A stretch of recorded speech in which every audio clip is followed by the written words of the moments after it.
So I try to every day write down on a 3x5 index card or something really simple, 2 or 3 things that will actually matter.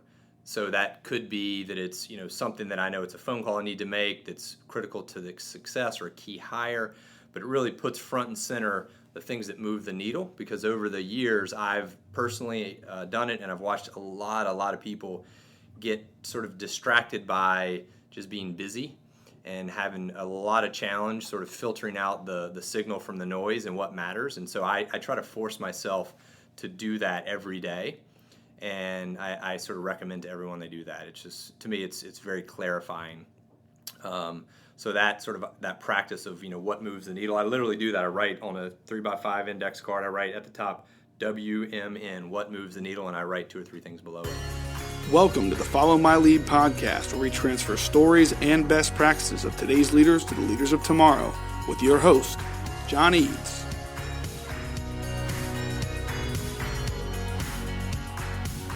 Hello, friends. Welcome to another episode of the Follow My Lead podcast. I'm your host, John Eads. You can find me on social media at John G. Eads.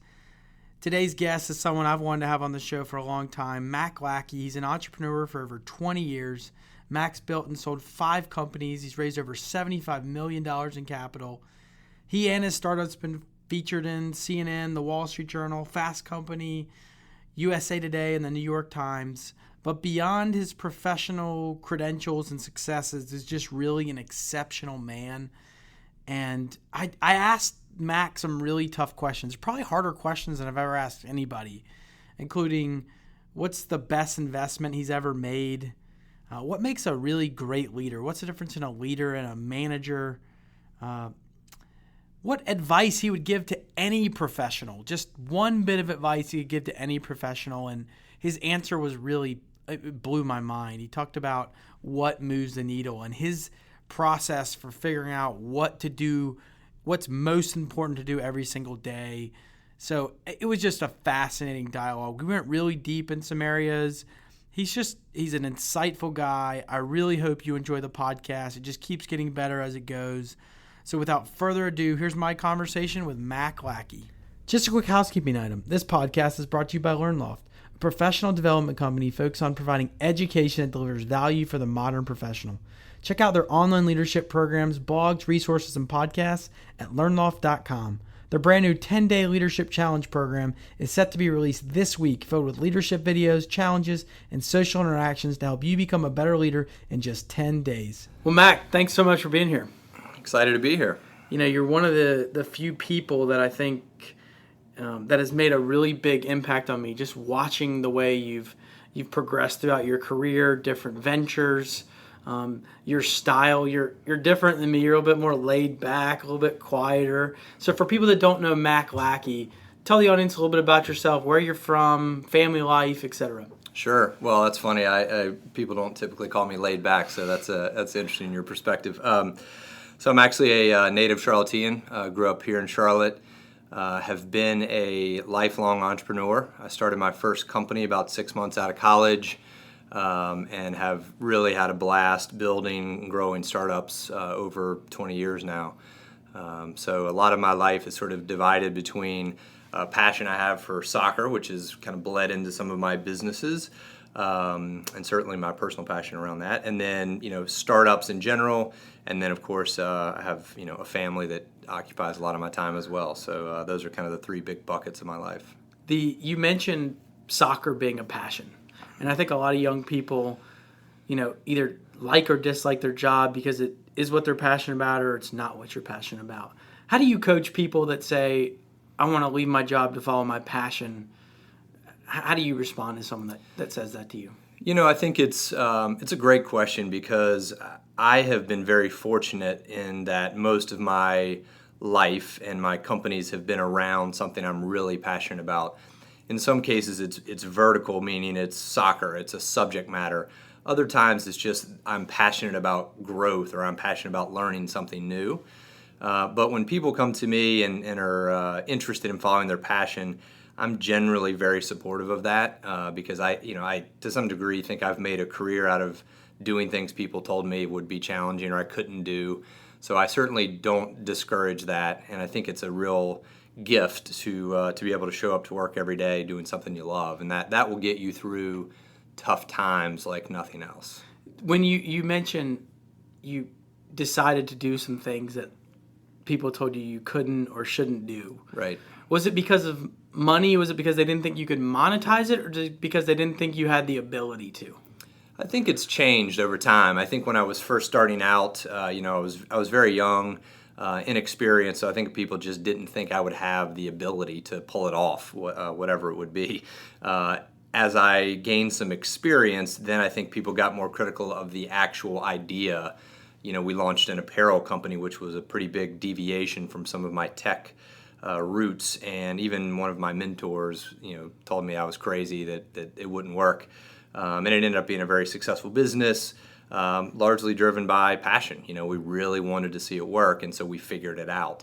So I think it for me, it's changed over time, but generally people in life are quick to tell you shouldn't try something, and I'm not a big believer in that. You mentioned that this success story of a clothing company, that what were some of the tenets of that team that came together, that maybe some lessons learned from that group of people that built that successful company? Yeah, that business was really, really interesting because we entered a category, outdoor retail and outdoor clothing. The company was called Mountain Khakis, and a lot of people were quick to tell us how the industry worked because we were not from the industry. There are 2 seasons a year. You ship in this month. You follow these protocols. You price according to XYZ, and we just literally took every single thing and said, why? Why is that? Why do we have to do that? And pretty much ignored it. And so we were really successful in establishing new trends and protocols because we didn't follow traditional thinking. We kind of blew out the idea of seasons and just said our product's going to sit on the shelf year-round, and we want to help retailers sell more product. And so we're not going to get stuck on when we ship and when they sell. So a lot of it was really just questioning what was conventional logic to people and just saying, maybe there's a new, different way to do it. The team itself was comprised of a lot of people that were very driven, but also willing to take risk and experiment, which sort of defined a lot of our early success. So I've had a lot of luck or fortune over the years to try to surround myself with people that share my view of trying things, taking a risk, experimenting, and learning very quickly when things aren't working. Your latest venture, Kick, which you recently had sold or had an exit with, was a little bit different makeup, different industry, completely different industry, obviously being technology and being soccer. Did your makeup of people that you brought together to run or build that business, was it different than the prior business, or were the same makeup or type of people that you wanted to attract? It's been really consistent for me. So at this point, I've built and sold 5 companies, and almost every single one of them I can track back to a small group of people that shared a common mission, vision, passion for achieving our sort of ambition, and then maybe some differentiation between skill sets. I tell people a lot, I'm okay at a few things, but there's a lot of things I'm not good at, and I'm very quick to recognize it and hire people that are strong around me. So I've always had, for example, really strong financial and operational partners because that's not my strength. And so Kick, much like my previous businesses, I had a really strong team around me, rounding out my weaknesses, basically. Well, there's an amazing lesson there, right? I mean, no matter what you're doing, having people around you that pick you up where you're weak and not trying to have to be the hero and everything, I think is an amazing business lesson for anybody. Where did you, with Kick in particular, right? You filled with different skill sets and different types of people. You mentioned a mission and a vision, and you did have an exit there. Was the vision always to have an exit, or was the vision something different? Yeah, I am, because of my background, we've sold a number of businesses. It's always in the back of my mind that if we build something valuable, it's going to be appealing to people, which could mean exit, could mean IPO. but it also very likely could mean it's just a great business to run. And you get out of bed excited, you make good money, you're doing things that matter. And so a lot of it for me with Kick was, let's just find something we're really excited to do and try to build a lot of value. And ultimately, that's going to mean we have options, which I think is the most important thing in the startup, is not building something to sell it, but building so you have lots of options. The idea of leadership and leading people at your 5 companies or being parts of leadership teams, is there any lesson that you think of or think to where you thought leadership is way harder than I expected? Well, for me, I think it took me a while to understand the difference between management and leadership, particularly as it relates to things like org charts. You get sort of stuck on who do I report to, who reports to me. And management to me is, I can tell someone to do something, I can give them a task. Because of my role, maybe they're going to do it. Leadership to me is about inspiration. It's does this person really want to do something that I believe is effective, efficient, important? So that sort of shared vision is really, really important to me. And I think a lot of my early sort of leadership, I was probably uncomfortable that I was so passionate, but I felt like I needed to sort of boss somebody around.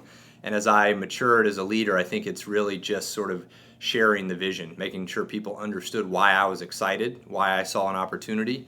And the more clear I can be in that, the more likely people are going to be interested in following that. Was there a moment when in any of your ventures where you were like, everybody's on this same vision and this same mission, and you're like, this thing's going to work? Or conversely, were there times where like, that person just doesn't see it the way I see it right now, and what did you do if that happened? Yeah, I've had both. I've had 2 or 3 specific instances where I really believe that the original vision I set out was cascading through the organization. Everybody was on the same page. Everybody was aligned. And when that happens, it's really powerful, and because it happens across someone in finance or operations or technology understands that what their role is bigger than just a P&L, or it's bigger than a spreadsheet. It's related to a mission. And so when that's happened, it's been really powerful. And I could tell, even though the business was going to have its challenges, that we were on to something pretty special. And then, even with Kick, I've had some turnover in the team, and a lot of it was related to struggling to get on the same page, between a vision that I would see from a marketplace standpoint versus how maybe the engineers wanted to build the technology or someone wanted to finance our growth. And, that's challenging, but to me, so much of success for startups is about alignment, and particularly that sort of mission vision, that if you lose that, it's really hard to recover. So I'm pretty strict on that. Like, people have to sort of agree with my vision. And it's not to be a dictator, it's just that I know the result of that is it fractures the company and drains resources. So when that's happened, I've usually had to make changes in the team. I love the story about JFK and putting a man on the moon in the 1960s, and we were way behind in the race, in the space race. And a reporter walked through, NASA that particular day, and this guy was mopping the floors. And he asked the guy, "Why are you mopping the floors right now? We're busy." And he goes, "I'm putting a man on the moon." It's so beautiful. It's just the idea of he had completely bought into that vision, and he was just wiping the floors, right? It's so powerful. Yeah. It's just powerful stuff when it comes to leadership. What is the most worthwhile investment you've ever made? It could be time, money, product. Wow, that's a great question. I think over time, the best investment I've ever made is probably two answers, so maybe a little unfair, but I think investing in people has return more than anything I've ever done. So sort of backing and supporting great people always leads to sort of amplified results. And then for me personally, I think it's education, not necessarily school, but I am a prolific reader. I listen to podcasts. I sort of devour, information. And I think to me, that's like investing in myself. And I tell a lot of the young people in our companies, think of going to Barnes & Noble or going to Amazon and buying something is literally you're writing yourself a check. You're just investing in yourself. So, personally, I would say it's that, just constantly focusing on, where can I get information that makes me better. I've struggled with this a little bit. I too just consume everything. I mean, it's become almost a family tradition for us to go to Barnes & Noble on Saturday and take my son. And I just pick up a couple books, and he plays trains or, picks up a book himself. And I just go through something for an hour or two and then move on. Mm-hmm. How do you decide when you're bringing in information what to use or not to use, or how do you capture it in order that you can then apply that at different parts of your life? Yeah, for me, there are a couple ways I consume information. I am like you. I sort of still like going to the bookstore, and I like books, both audio and, sort of hardback books. So I read books. In the book category, it's 95% business related. That is just what I consume. It's just something I'm trying to get better at. What's your favorite business book while we're on the topic? Hard Things About Hard Things. Yeah. Hey, Hard Thing About Hard Things. Yeah, The Hard Thing About Hard Things. Yeah, there you go. Yeah, Horowitz. That one sort of touched on the real world of startups better than anything I've ever read. And I've lived it, and I thought that guy just nailed it. It's fantastic.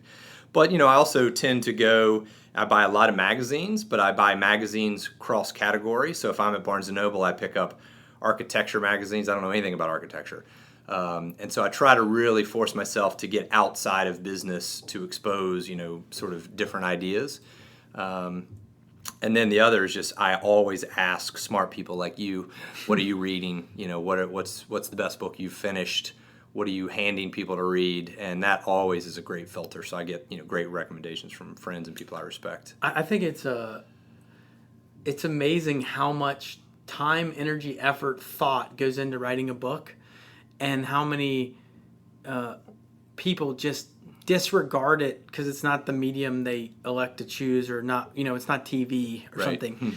But it's almost someone's life work in 200, 300 pages. Right. And so you're basically getting to consume someone's life work for $10 or $15. It's an amazing opportunity. Yeah, I wish I would have started reading earlier, honestly. I tell my team that all the time. Like, I waited till I was, 25 to start really reading. And how much opportunity I missed, even in school. I mean, I would just toss books, right? Terrible. Exactly the same. Yep.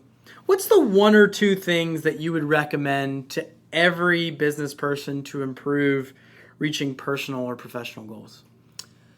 I think one of the things that I recommend, I try to do it myself, is I try to really focus on what I call, things that move the needle.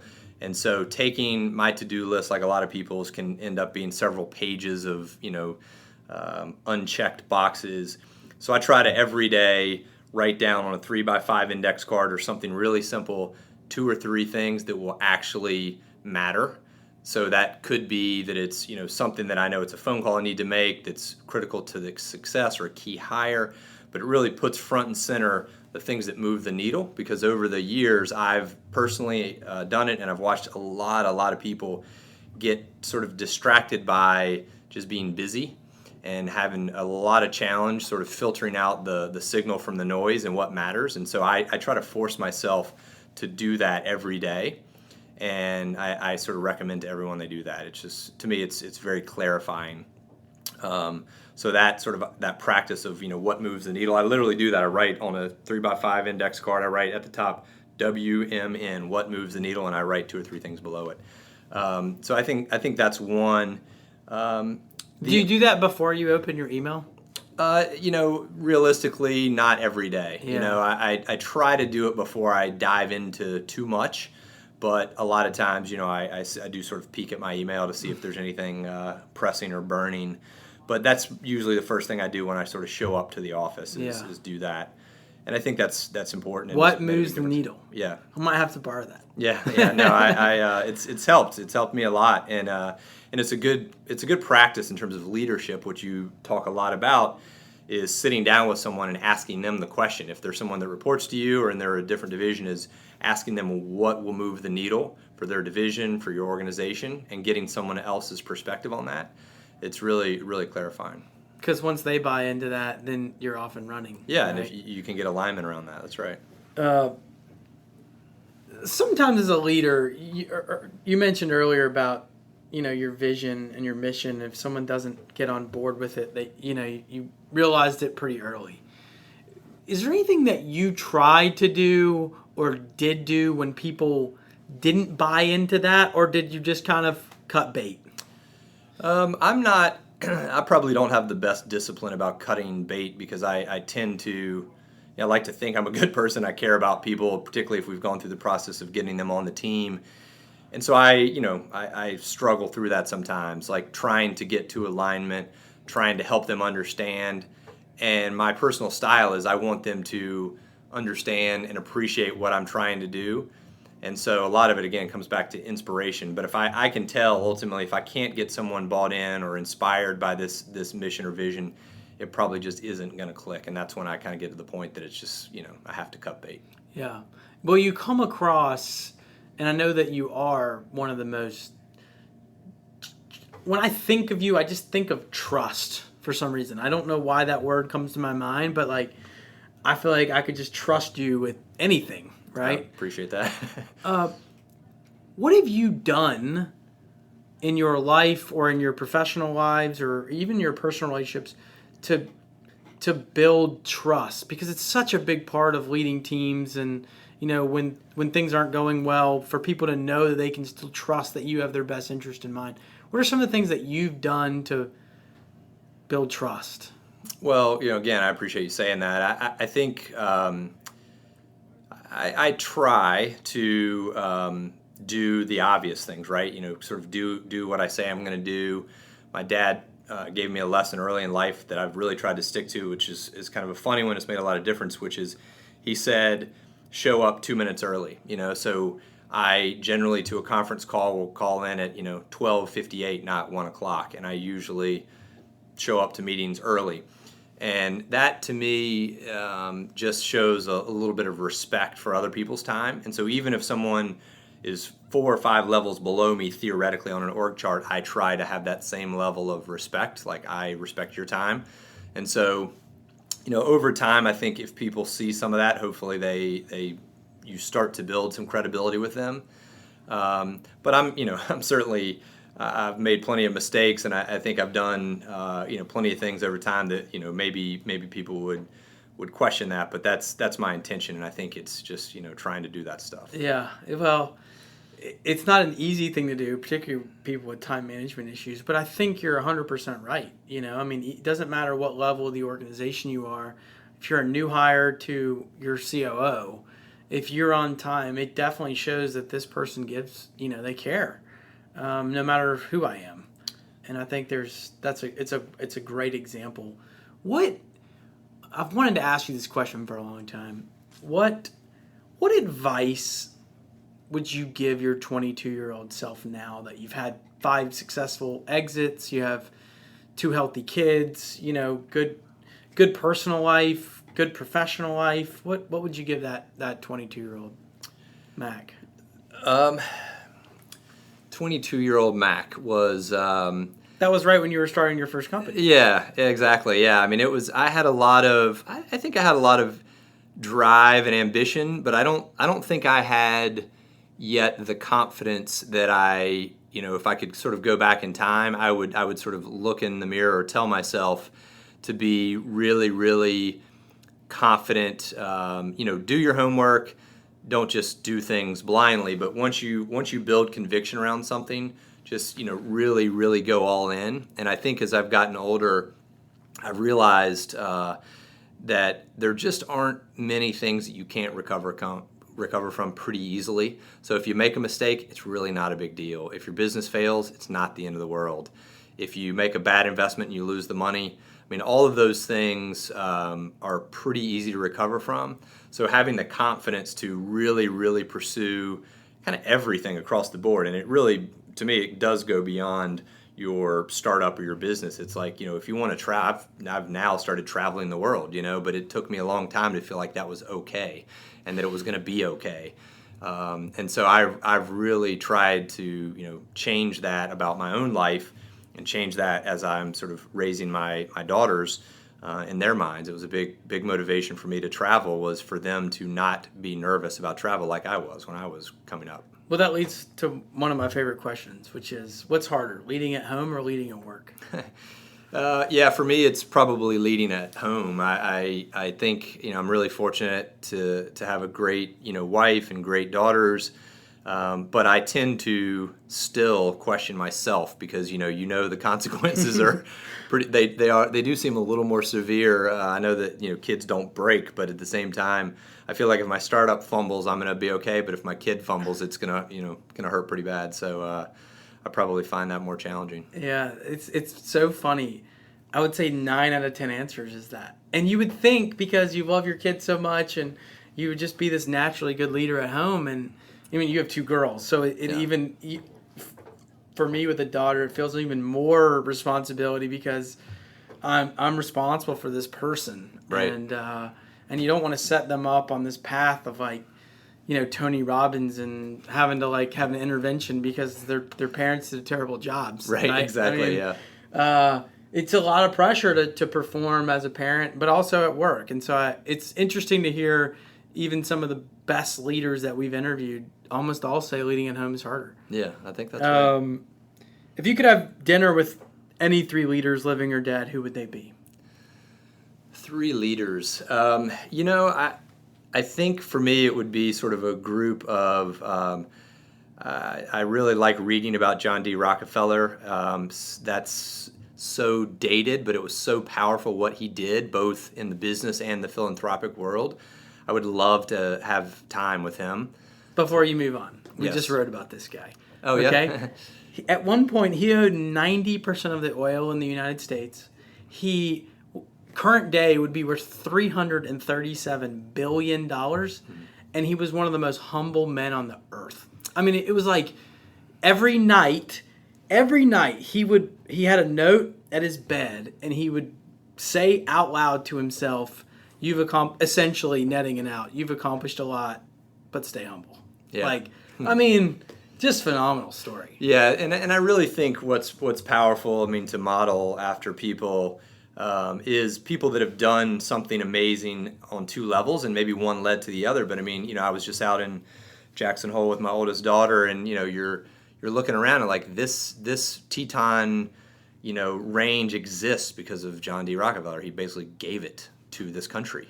So the national park system. Anyway, so Rockefeller would be one for sure. Similarly, not because of technology at all, but I would say Bill Gates, almost more because of the Bill and Melinda Gates Foundation. I think he truly will go down in history, forget his wealth, but having truly changed the world because of what he's going to do in Africa and places with education and healthcare.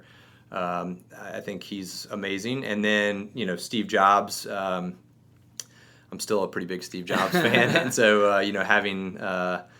I always thought that I would meet him at some point in my life. I don't know why. I've been very fortunate, particularly in soccer. I've been to Pele's house. I've met Lionel Messi. I've watched Maradona play in Argentina. I've checked off all these things that were dreams. And I've always had this point of view that I could do that. And I thought that at some point in my life I would sit down with Steve Jobs or at least shake his hand. And obviously he left the world too early. So if I could go back, I would certainly like to do that. Well, those are 3 great people to have dinner with. I think I'll come with you if that's all right. Yeah, if I can pull any of those off. Well, how can people, it's been awesome having you on. How can people find out a little bit more about what you're doing now? How can they learn about, I know you write a decent amount. And yeah, I would not say I am a good writer, but I do have a site and a blog. It's maclackey.com, MacLackey.com. I'm trying pretty hard to get lessons now you have more learned. time. You have more time. A little bit. And, so I spend some time trying to get content out there, and I'm going to continue to ramp that up. And then every other, it's sort of at Mac Lackey on Twitter, and I'm on LinkedIn and a couple places. But MacLackey.com is sort of the place that I tend to be more prolific. We'll make sure to send people to the right place in the show notes. But we really appreciate you coming on. It was just awesome stuff, and thanks again for being here. Thanks for having me. Thanks so much. I hope you enjoyed another episode of the Follow My Lead podcast. It's a real honor and pleasure to bring you stories and best practices to help you perform better at work and at home. You can continue to educate yourself at learnloft.com. There's free resource section, as well as old podcast episodes, blogs, and even a free trial of our Getting Leadership Ready program, as well as our High Performance Leadership program to help you perform better at work. Until next time, remember, you don't need permission to lead.